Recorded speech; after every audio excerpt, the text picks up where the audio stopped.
Have you ever wondered if law school is just out of the question if you're over 40?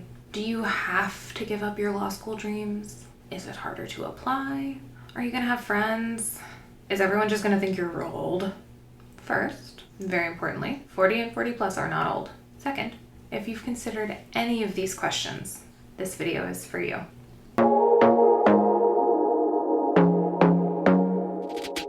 So if you're new, my name is Alice Foley, and I'm an associate law school consultant with Montgomery Admissions Consulting.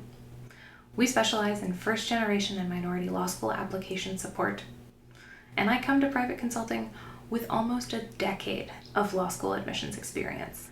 While working in law school admissions, I did everything from answer the phone to talk through the law school application process with applicants. I planned events.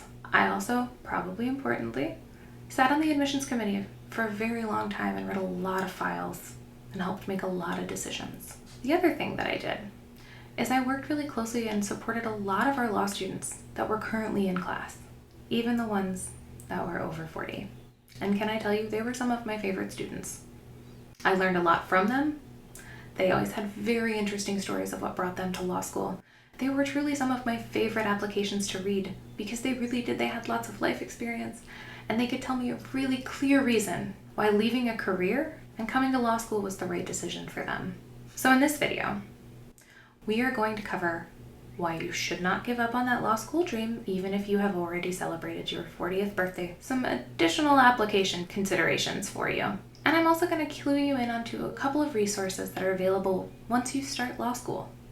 So first, you absolutely can go to law school and be very successful if you're 40 or older. If you're 50, you can go to law school. I still remember students in my class in law school that were over 60 when they started law school. Truly, it's never too late. The other thing, coming to law school anytime after completing your undergraduate degree has a lot of really great benefits. Now, for my KJD folks who didn't take that break between, you have some really great advantages too, and you are wonderful. But today is not about you. I also want to make a really quick note. I may refer to some folks as non-traditional students throughout the video. I don't know where the term came from. I don't know why it's the one that's stuck, but it's used to refer pretty generally to anyone that's taken more than a year or two between college and grad school and law school. But that's the name we use, so that's what I'm going to go with. And you'll probably hear me say it a couple of times today. So back to why coming to law school later in life is completely fine. First, and in my opinion, the biggest reason that you should absolutely still consider law school even if you've already had some life in you is that you've had time to get to know yourself. You've gained some perspective. You know by now what's important to you and how to make your life work for you. How to prioritize things in a way that keeps you honestly sane and on track. You've learned how to do that by now, almost always. And academia is a really strange place. It's really weird. It's perfectly normal to spend legitimately all night writing a paper. You're gonna have random breaks where you could probably take a nap in between your classes during the day. And at the end of it, there are very minimal, real, serious consequences in college and in grad school. I get it. There are plenty of real consequences, don't get me wrong. But it is really rare that missing a deadline or turning an assignment in late is gonna affect your paycheck or your ability to care for other humans that you may be responsible for. Hence the minimal real consequences. Coming straight to law school from that kind of environment can make it super easy for law school students to fall into some really bad school life balance habits. It can sometimes make dealing effectively with competing priorities tougher, because as a law student, you're gonna have a lot of things to juggle. You're gonna have to read for class. You're gonna have to show up for class. You're gonna have memos to write. You're gonna be cold called. It's a lot. I get that. I went through it. I remember it being a lot. But if you've already had the chance to do the whole grown-up thing, it's sometimes a little easier to keep all of that in perspective and to prioritize the things in a way that works for you, that is effective. Or if you're not quite sure how to prioritize, you're a little more familiar with asking specifically how to prioritize the things that are on your plate. This is what I've seen. This is what I've experienced as I've grown. This is what I saw in my law students when I was still an admissions officer. Honestly, the easiest way that I know to explain how this works goes back to one of my law students from several years ago. A notoriously difficult, kind of scary, real strict law professor changed up the instructions and a deadline for an assignment with very, very little notice. And that deadline got moved up quite a lot. The email that went out had one note. It said, "Come talk to me if you can give me a legitimate reason why I should let you turn it in after this new deadline." And on that day, a lot of students were just a bit panicky, trying to figure out how they were going to handle this new, closer deadline and all of the other class responsibilities that they had and had already planned for. So meanwhile, one of my non-traditional students, who at this point in law school is caring for 2 children and a brand new baby and trying to support his partner as she recovered from the birth and do law school, he absorbed all this information, took it home, took a look at the family calendar, saw that there was a conflict. He would need to give up family time in order to complete the assignment on time. And family time is very important. So he went to the professor, explained that the adjusted deadline would mess up the family schedule that they had already created as a family. And he explained that, maybe a day or 2 later, that would work. It's still close to the new deadline, but it would allow him to make sure that he got to spend that time with his family and complete the assignment. Because at the end of the day, for that student, family time was important. It was not going to be moved if there was a way to avoid doing that. This conversation was very straightforward. There was no excuse made, there was no pleading, just a clear explanation that while law school work is important, the work, and especially things that changed last minute, were not more important than family time and the schedule that he and his partner had spent time building and relied on to make sure that their life was working. I'm sure you can guess how it turned out. The professor was completely fine with the adjustment. No panic, just a straightforward conversation. The other thing that I think may play into that particular story is that I think it's probably a little less intimidating to approach a professor as someone who's a little closer to their age than some of the fresh out of school folks. So for me, I waited a year to go to law school, so while I wasn't straight out, I was still pretty close to graduation. And I'm gonna be honest, I was still pretty intimidated by most of my law professors until I was in my 3rd year of law school. I don't love admitting that, but there were several that I was real frightened of. I didn't want to approach them with questions. The other thing that I think is a really valid reason to come to law school after 40 is that you've probably done something pretty cool in the intervening years. Most of the time, you're not just sitting around doing nothing and up and decide you want to take on law school. In my time as an admissions officer, I've met some really, really interesting people that had super interesting lives before they came to law school. A successful military career where they did something super cool, or top secret, that happened. They started their own business and it was successful. Or they did something completely unrelated to the study of law. I thought they were super interesting because I got to read their files and interact with them if they matriculated at my law school, but I didn't get to spend time with them in class.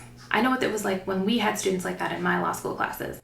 And, the things that they add to the conversation are so interesting, especially one of the cool things, it doesn't happen often, but when it does, it's really neat. If you have someone in your class that has experienced life already, there's a chance that they may have dealt with a law, with a case, with a regulation that you're studying in law school. So 1, it's super interesting to hear that firsthand perspective of how it worked in their life.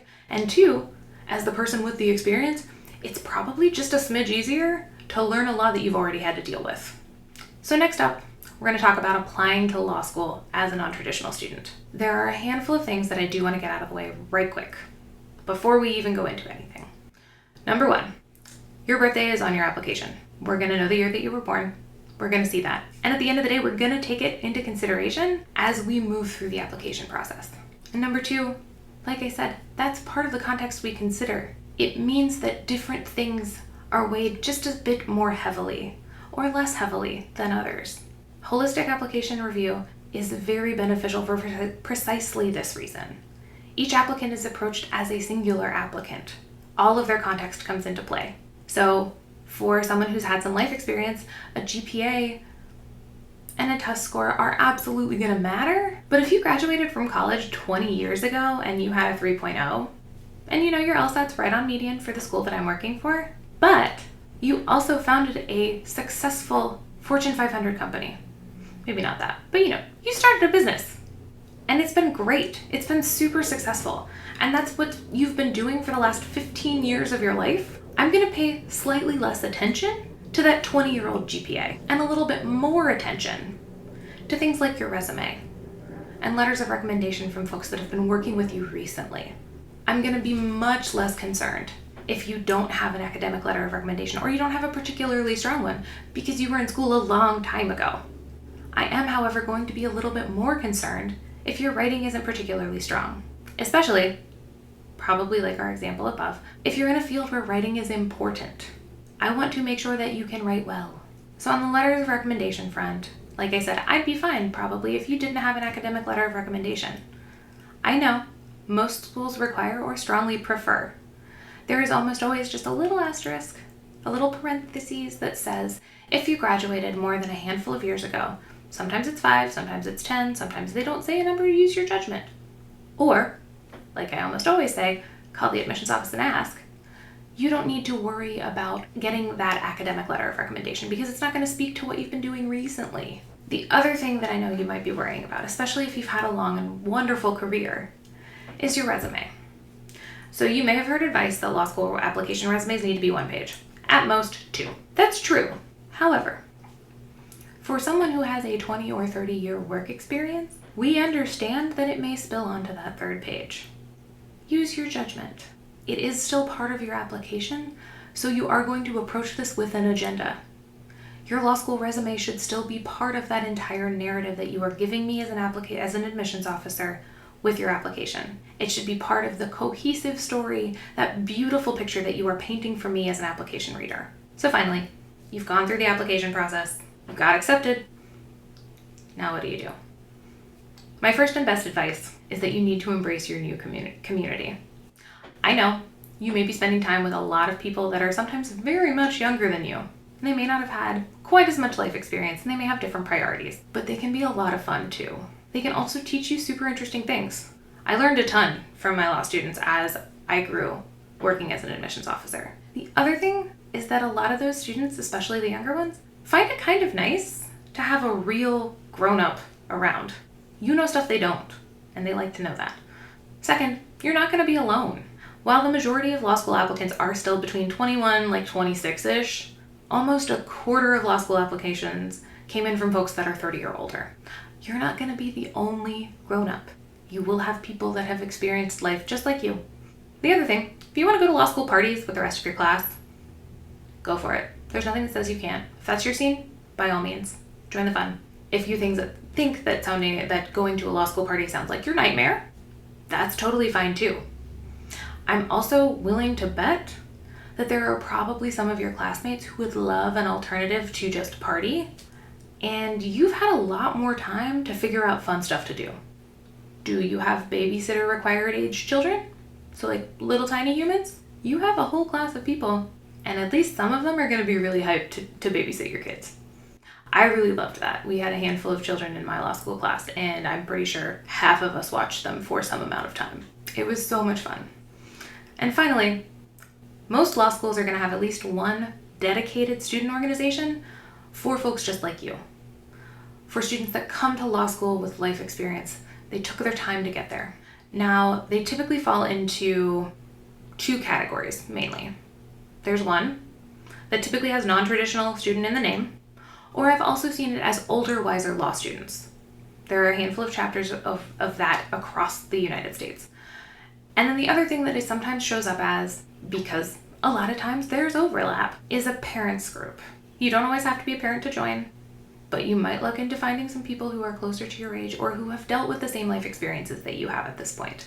So, to sum up, number 1, go to law school, even if you're older. You can absolutely have a fun, great experience in law school and be a successful attorney at the end of it. Number 2, there are a handful of application components that are going to be slightly different. They're going to be weighed a little bit differently. They're going to be approached differently than a young student.